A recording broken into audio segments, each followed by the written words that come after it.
Donc cette fois-ci, on va regarder le cas delta égale 0. Si delta égale 0, on sait qu'il y a une racine qui est x0 qui vaut moins b sur 2a.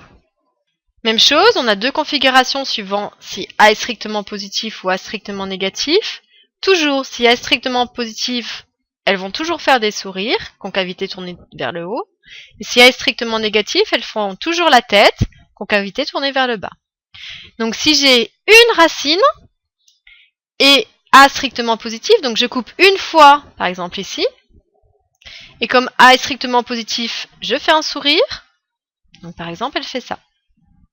Donc au niveau du signe, eh bien elle fait plus, ici 0 et plus.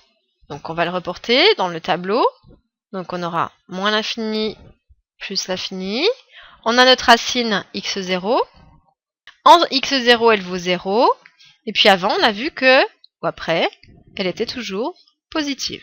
Donc celle-ci, elle est positive ou nulle.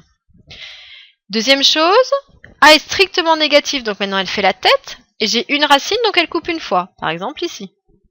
Et elle fait la tête, par exemple. Donc pour bien, il faudrait donner un tableau de valeurs, avoir la valeur de la fonction, placer des points, si on veut avoir des jolies courbes. Donc cette fois-ci, si on regarde le signe, elle va être partie négative, elle passe par 0, partie négative. Donc ça veut dire qu'au niveau du tableau de signes, moins l'infini plus l'infini, j'ai ma racine x0, en qui elle vaut 0, et elle vaut moins 0, moins. Donc si a est strictement négatif, elle va être négative ou nulle.